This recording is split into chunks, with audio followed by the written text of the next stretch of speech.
After years of bitter legal warfare, swimming's governing body just agreed to pay out millions to athletes they allegedly wronged. But here's where it gets controversial.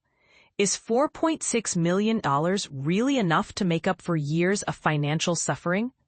World Aquatics has finally reached a landmark settlement agreement with former International Swimming League competitors in California's U.S. District Court, establishing a substantial $4.6 million compensation fund. This money will flow directly to swimmers who had signed agreements to participate in the ill-fated 2018 Turin ISL competition and throughout the entire 2019 ISL campaign. But here's what most people don't realize about this settlement.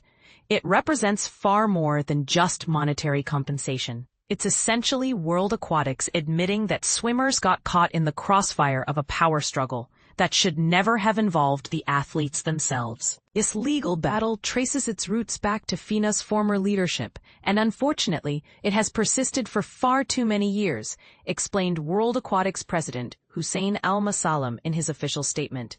Nevertheless, I'm genuinely satisfied that we can finally intervene and deliver this substantial financial relief to these swimmers, many of whom experienced serious disappointment and financial hardship. I firmly believe it would have been unjust to allow our athletes to continue bearing these financial burdens, and this resolution guarantees proper compensation while demonstrating World Aquatics' ongoing dedication to advancing competitive swimming and supporting swimmers globally.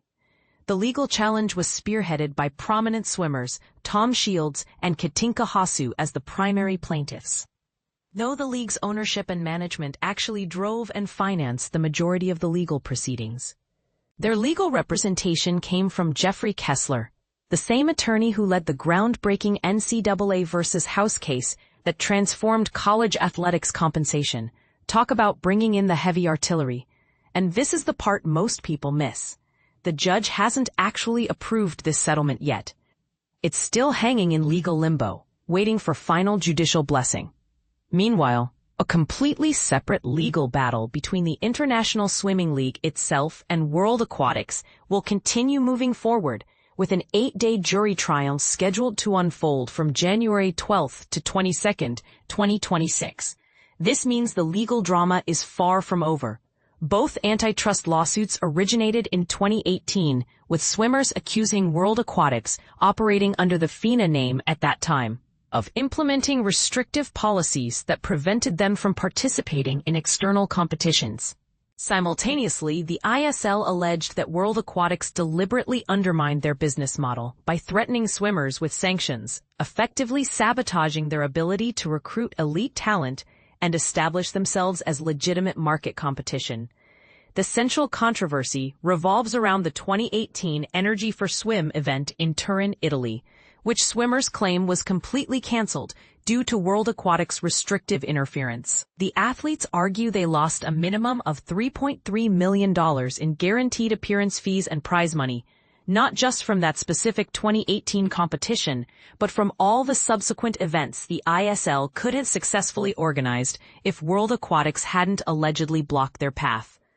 The ISL managed to operate for 3 seasons total, launching with 7 meets in 2019, then expanding to 13 events in 2020 and 18 competitions in 2021. However, in 2022, the league abruptly canceled its 4th season, citing the Russian invasion of Ukraine, and operations never resumed.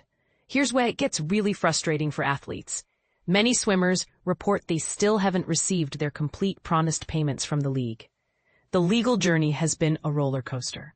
In the extended lawsuit led by Shields and Hasu, a lower court initially ruled in World Aquatics' favor in January 2023. However, the ISL and the swimmer plaintiffs filed a joint appeal that June, determined to reverse that decision.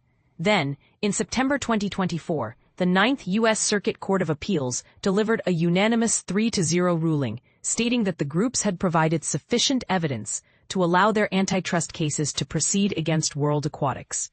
But here's where it gets even more complicated.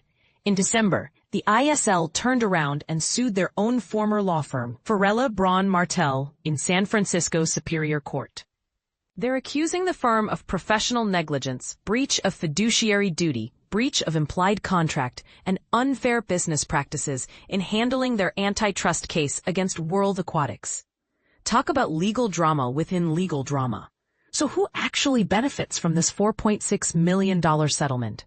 While the specific distribution details remain confidential, and there's no complete roster of the canceled 2018 event participants, we do know the identities of athletes who competed in the 2019 season, which includes most swimmers who were committed to that canceled 2018 event. The numbers tell an interesting story. 251 swimmers earned at least 1 point during the 2019 season. If the settlement money were distributed equally among all these athletes, each swimmer would receive approximately $18,300. However, Shields and Hasu, as the named plaintiffs who drove this legal battle, would likely receive significantly larger portions. World Aquatics has been quick to highlight their recent financial contributions to the sport, boasting about distributing $7.1 million in prize money to swimmers during 2024.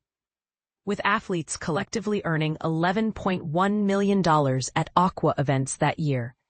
They're calling both figures the highest in the organization's 116-year history.